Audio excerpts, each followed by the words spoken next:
Now, today's guest has been telly-royalty for more than 4 decades as the original Queen of the Vic in EastEnders. Now, Anita Dobson is playing the manager of a women's refuge in drama Curfew, alongside a star-studded cast which imagines a Britain where men are subjected to a nightly curfew to keep women and girls safe. Please welcome Anita Dobson.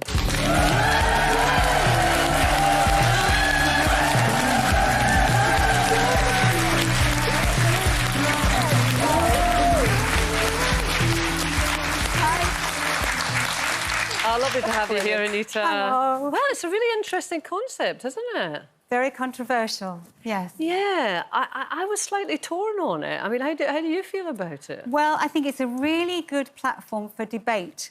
Yes. And I think what's good about the programme is it doesn't actually say we should be doing this or we shouldn't be doing this, but it leaves it open so that we can discuss whether or not there's any feasibility in that. I mean, I'm not saying that, yes, it should happen, men should be put under curfew. What's the curfew in the show? What's the conditions of the curfew in the show, then? It's because, say there is a time where female abuse has become so bad that the powers that be have decided that they should make it possible for women to walk the streets at night and be safe. So a curfew is put in place whereby men have to be indoors by 7 p.m. in the evening and they cannot leave until 7 a.m. the next morning. Right.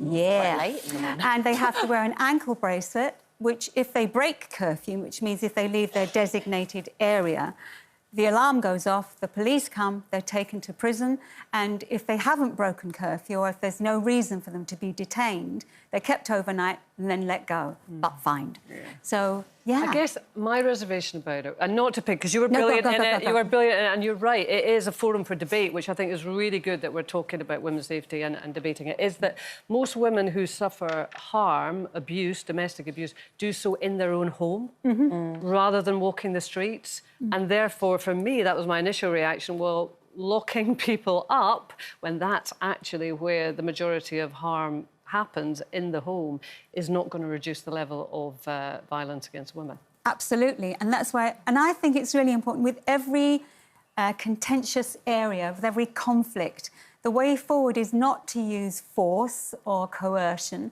but to talk. Yeah. So if it makes people start talking... I mean, if there was more talking in the... I mean, we're good at it, aren't we? We talk all the time. I can talk for England. But if there was more talking in the world, maybe we wouldn't have all the wars that are going on. Maybe they would sit in a room, nobody leaves, nobody gets everything they want, but when you do finish, both parties get a little of what they want. You have to compromise. You had a female writer and director. Did that change anything during the filming of it? Make it better? Well, it wasn't until somebody brought that subject up that I actually thought about it, because it didn't feel any different to me. I've worked with female directors, male directors, female writers, male writers. But now you've mentioned it, that both of them were female.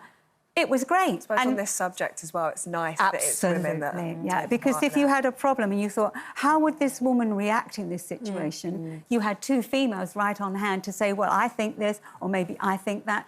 Debate can happen, and then you make a decision that you think suits the piece. Yeah. On that vein of sort of celebrating women, and I almost am annoyed with myself that I have to sort of acknowledge this. You know, you're 75 years old and you've had this incredible career, you know, a female actress, and from the outside looking in, there doesn't seem huge space for actresses at that age, and here you are doing that. You know, how do you feel about that? Very happy.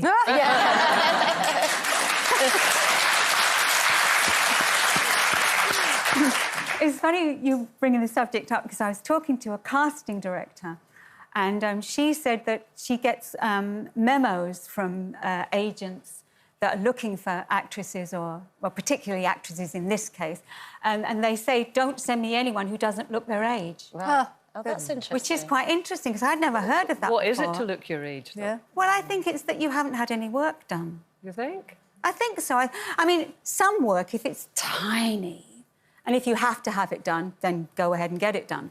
But, I mean, little bits, you see some people and you think, Have they? No, I don't think they have. Have you had to have that conversation with yourself? Have you had that conversation with yourself? I'm too scared. A doctor said to me once, he said, if you have to have an operation, find the best to do it, seek the best and hope for the best. Oh, that's a bit scary. Because it's done by humans and we are all fallible. He said, but never, never volunteer for surgery. And I thought, that is great advice. So and I it's a think no.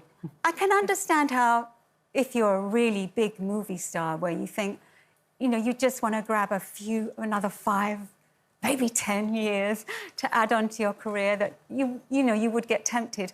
And maybe I would in that situation, but... You must have felt under pressure, though, because, you know, in EastEnders, you're one of the most photographed women. You know, we grew up with you. Yeah, but I was younger then. Right, OK. So do you feel the pressure now, then? The contrast, do you feel the pressure now? It's too late now. There's so much skin they'd have to hide out. No. You were talking about health, though, and your lovely husband, Brian. How is he? Because he's had a health scare, hasn't he? Thank you for asking. I'm very happy to say, sitting here now, he's stable, and so he's got through it. So It's a big shock, though, isn't it? Big shock. it was, yeah, bolt from the blue, and a big wake-up call for us both, because you suddenly think, yeah, you know, you charge through life, don't you? Wanting to do the things you can do and, you know, failing and succeeding sometimes. And you just don't think about that inevitable moment when you're going to have to slow down. And this really did make us both, particularly Brian, and me too, think, OK, you're not getting any younger, and at some point you are going to have to face the prospect that you can't do the things you used to do, so you will have to slow down and start making compromises. So it has been, quite a shock in a way. Not a massive shock, because thank God he's all right. Yeah. Still iconic. Well, talking of iconic, we can't let you go without saying 40 years of EastEnders. Oh. You know we're going to ask, are you going to go?